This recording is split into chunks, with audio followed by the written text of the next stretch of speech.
Hi, I'm Krista Anderson. Some of you have joined me before. I am a licensed marriage and family therapist here in Indianapolis, Indiana. I practice under the name of Emozen, which is short for Emotional Zen. Thank you for joining me this evening. I usually have guests on my podcast this evening, but this evening is going to be a little bit different. It's Black History Month, and I'm going to walk you on a journey with me about me understanding my own Black history, which I do have, and how I have committed to become anti-racist, and I use that in my practice. I fully believe strongly that especially Caucasian therapists, if we don't understand our own inherent racism, and stay with me, I know we Caucasians can get a little bit out of shape being called racist because we don't ever intend to be, but if we don't know our accurate history, and if we don't do our work to become actively anti-racist, we do things that are racist by default, okay? So if you like this podcast, if you find it valuable, please consider following me on TikTok at Krista Anderson 1221. I'm also on Instagram at Emozen Flow. I'm on Facebook at Emozen, an alternative and holistic mental health service.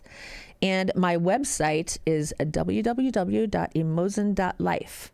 So if you get to those places and you really like what you see and you like what you hear on my podcast, because I am on all platforms, Apple, Spotify, there are others, but those are the ones that come to mind, but I'm on all of those platforms for podcasts. If you wish to donate so that I can produce these podcasts more often, feel free to do so at Venmo or Zelle, okay?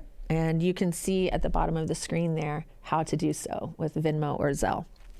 So that being said, I really am happy to be walking you on this journey with me this evening in honor of Black History Month. I'm going to bring to mind what it meant for me to understand how my inherent racism needed to be dismantled, and give you stories and some pretty profound information about my own family's involvement in slavery during the Civil War.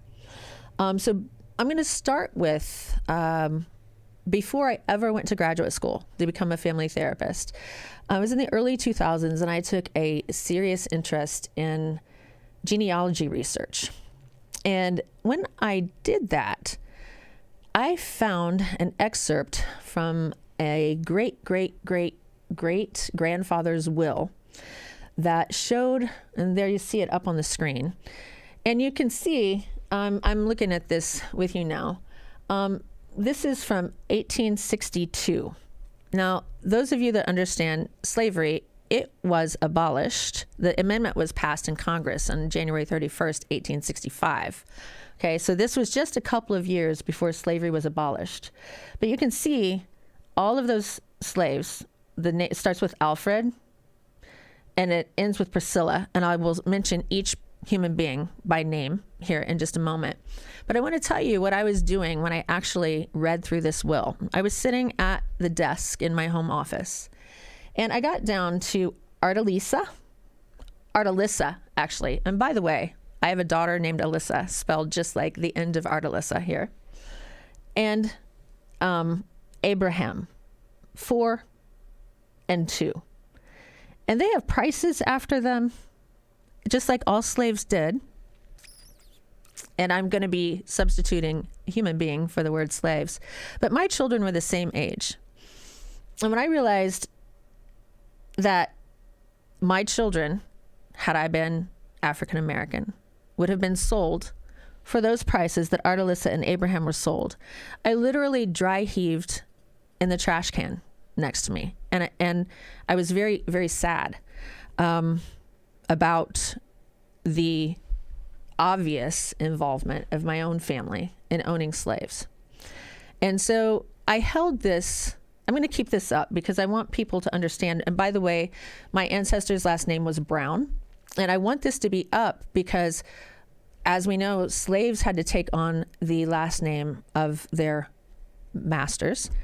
And it's very hard for them to find, when people do their research and they've been involved in slavery, it's hard for them to find familial connection, right? Because they took on their slave owner's name.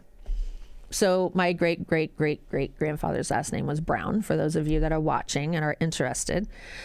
But I held on to this, right? And I didn't know what to do with it. I knew I needed to do something that was cathartic for me in dismantling my own family's inherent racism.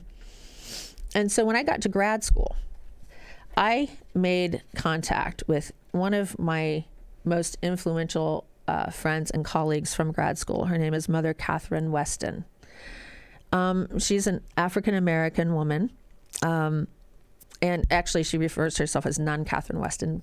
I apologize. Nun Katherine Weston. She is an LMHC, and she has her own practice here in Indianapolis. She received her Master of Arts in Pastoral Care and Counseling, and she is certified in EMDR, and she also does neurofeedback. So I just want you to be aware of her. Her practice is Westin Counseling. She gave me the inspiration to stand before a class and apologize on behalf of my family's involvement in the slavery movement in this country. Okay. So what I want to do today is do that again.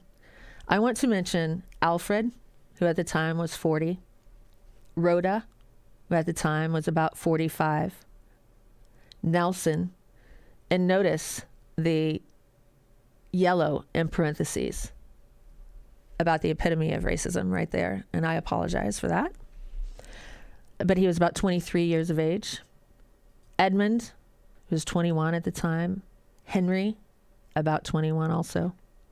Patsy, about 15 at the time. Perry, about 13. Martha, about 12. Fariba, about 7. Ardalissa, about 4. Abraham, about 2. George, about 34. Nelson, about 36. Washington, about 23. And Priscilla, about 27. To all of you and your children and family that has come after you, I want to extend a sincere apology on behalf of my family for being involved in being slave owners of human beings. I'm really, really glad to be dismantling my own inherent racism. And I had a conversation with my daughter the other day about what racism is, because also Nun Weston, she and I were talking quite a few years ago. And I said to her, I'm not racist. And hello, Renee Michelle Merrifield. Thank you for noticing that we're talking about such an important topic. Not a problem. I am happy to be talking about it. And thank you for listening, and anyone else who might tune in. But I remember when I said to her, and I'm not racist. And she said, pardon me, I love you, but I find it offensive when you say I'm not racist, because to say that means that you shut down any possibility that you might inherently be. And that really, really, really gave me pause to think, wow, that does shut things down. And that's the last thing I want to do when I'm speaking to people that I care about, is making it seem like I am not open to feedback about change or understanding my own contribution to perpetuating racism. So at that moment, I realized I'm going to actively be anti-racist. And I have been that. And as a therapist, I alluded to this earlier, but as a Caucasian therapist especially, I really can't do a good job with my clients, my melanin-blessed clients, if I don't understand what they've been through in life. I'm going to give you an example. Let me take a little drink of water here. Excuse me. About 3 years ago, and names and details are going to be changed for the sake of confidentiality. But I had a client come to me who was a victim of a brain blast, and this client's spouse was involved in law enforcement. So when this client came, the client was addressing the brain blast symptoms and trauma from war, post-traumatic stress from war. However, the things that caused this person the most trauma was when they returned from war, is how they were treated in this country. How women would scoot closer to their husbands or hold their purse a little tighter. And this person said, it's really traumatizing for me as I've been protecting this country and I come home and people act like they're afraid of me. And so we really didn't talk too much about the trauma of war. We talked more about the trauma of being Black in this country. And had I not been doing my own work and understanding how important it is to be anti-racist, to understand the experience of Black people in this country, I couldn't have been a big help. I would have been more injurious than helpful. And as we all know that are therapists and doctors, you take an oath to do no harm. So that's also why I've become very, very focused in taking care of my own and becoming more aware of my own racist tendencies. So I had another example too, when I was talking to my daughter. I had a conversation with her. She was saying, but we're not just inherently racist. I said, well, let me give you an example of what inherent racism is. It doesn't mean you actively are running around, espousing your whiteness and trying to put people down. But this is something when I was 6 or 7, and I had one of my African-American sisters ask me, when you were growing up, before you became anti-racist, was the N-word ever normalized for you? So I am the progeny of a Southern Baptist preacher. My family's from Kentucky. So yes, that word is unfortunately normalized in that part of the world, or at least it was in my family at that time when I was younger. And I don't know if you remember the rhyme, eeny, meeny, miny, moe, catch a tiger by its toe. Well, I wasn't taught it as eeny, meeny, miny, moe, catch a tiger by its toe. I was taught it with the N-word. And not until I was 7 or 8 was I promptly corrected by a teacher when I was playing on recess, and we were chanting that rhyme. And she said, "Oh, honey, we don't use that word. That is very disrespectful." And she explained to me why. And I remember crying and realizing I had no idea. That, my friends, is inherent racism. When we grow up thinking something is normal, that has caused harm to so many people. You see still over my shoulder the list of the people that my own family enslaved. And this is why my dear friend and colleague and someone I look up to very much said to me, I find it offensive when you say I am not racist, because it shuts down any conversation about the fact that you might potentially have some unconscious inherent racism prevalent in your life. So that really changed me. These experiences have really changed me. Now, when I got to graduate school, I've already mentioned the influence of Nun Weston, but other people that helped me open my mind were Nathaniel McGuire. I've had him on this show before. We've had some great conversations. A dear friend of mine, Shimura, Akins, is another person that has helped. And Dr. Starr and Dr. Sandra Donaldson. Now, Dr. Donaldson and Shimura Akins, they work at a place here in Indianapolis that is a phenomenally helpful, and it's a wealth of resources. It's a place called Family and Community Partners and Family and Community Solutions. You can find some great therapists there. I'm mentioning them because I want to promote all of my phenomenal Black colleagues.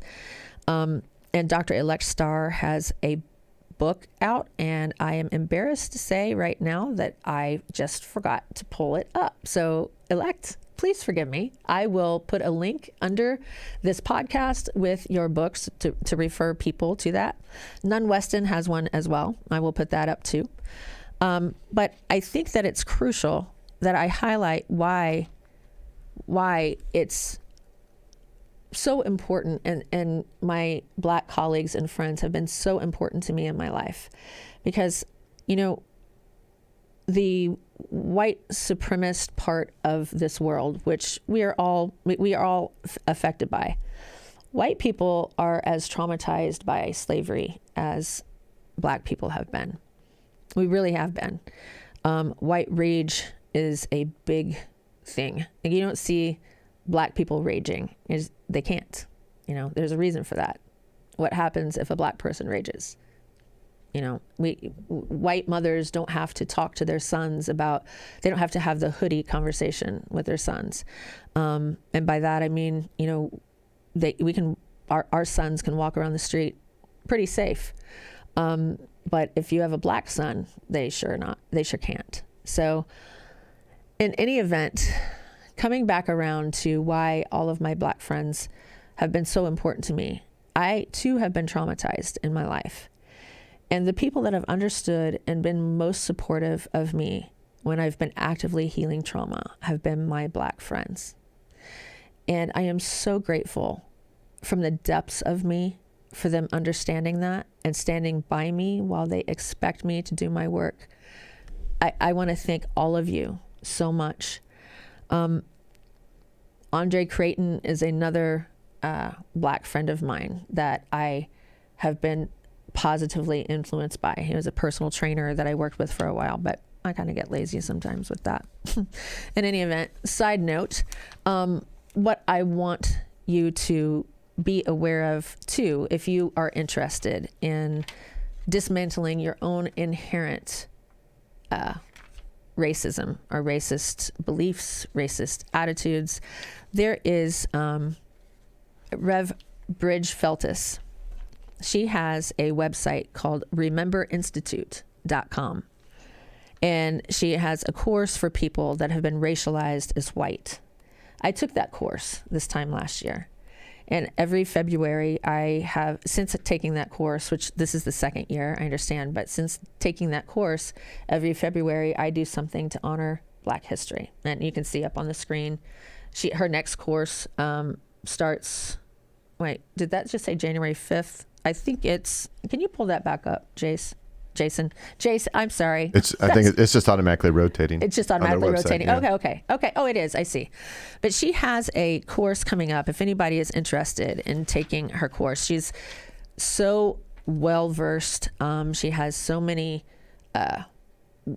well-educated professors and people that are as committed to dismantling white supremacy as she is.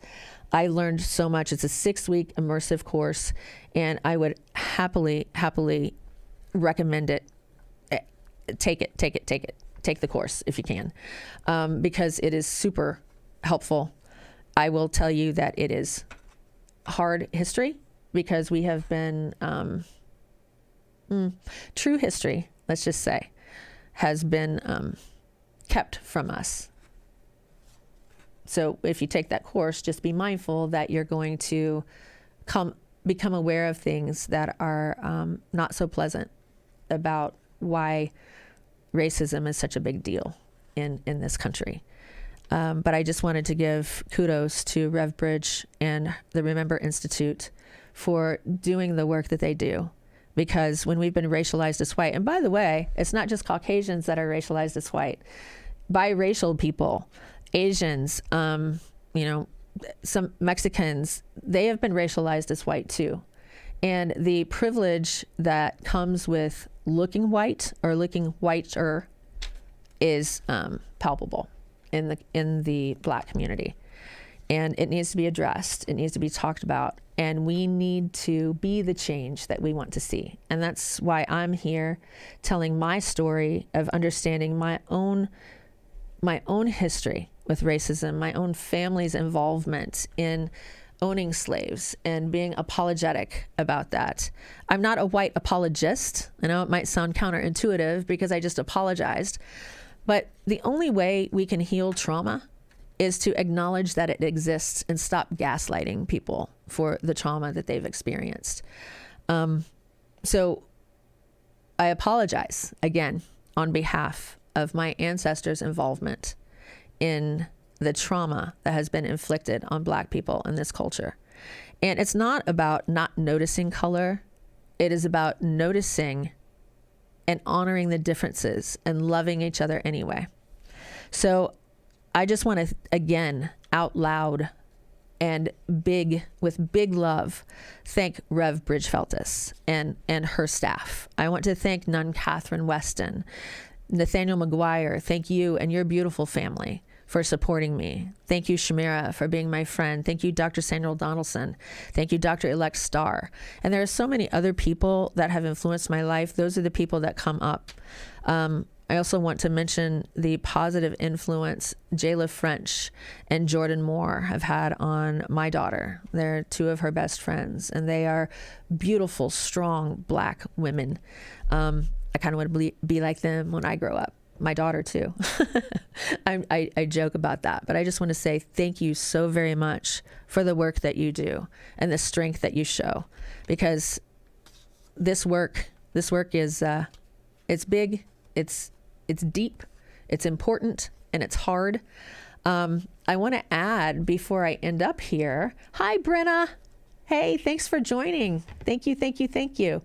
I want to add, I'm having those mic issues, Jason. I keep banging into that mic as I usually do.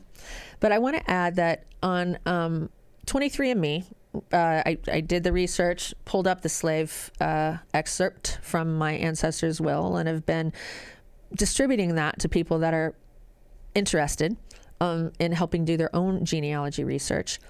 But on 23andMe, I have found cousins. Now, I'm not going to mention their names because I don't know if they want to be mentioned. We've spoken briefly via the inbox in the 23andMe website. And I asked them if they wanted to be on a podcast with me. Maybe that's something that would come in the future. But my goal is to help reconnect families. Being a family therapist, me walking my talk, is dismantling my own trauma, being trauma informed, being present for other people, and helping reconnect families, especially when my own family has been a catalyst in separating them. So I want to be an anchor and a trusted person in helping people reconnect to those that they love and to their own family, because family really does matter. And there is no place more sacred or holy than where an ancient hurt has been healed. And that's my goal of honoring my process and dismantling my inherent racism to become actively anti-racist and to be the change I want to see. And thank you for your comments. Those of you that have been commenting, Renee and Brenna, I really appreciate that. I hope that this is helpful to even one person in finding some truth. And remember the people that I mentioned that can also provide help and support. Thank you to all of you for having enough emotional bandwidth to educate those of us that have been kind of snowed by the truth, by what has been taught as the truth that isn't really the truth. So let me make that very clear. Sorry for that misspeak. Thank you very much for bringing the truth to my attention so that I can pay it forward and bring the truth to those with whom I work. And thanks for joining me today. I really appreciate it. And that's all I have to say in honoring my story and honoring my friends this Black History Month. And I hope it's been an inspiration to some of you. If you ever have any questions, you know how to get a hold of me. I mentioned that at the beginning of this segment, and I just wanted to say good night, have a blessed week, and again, be the change you want to see. Namaste. Thank you.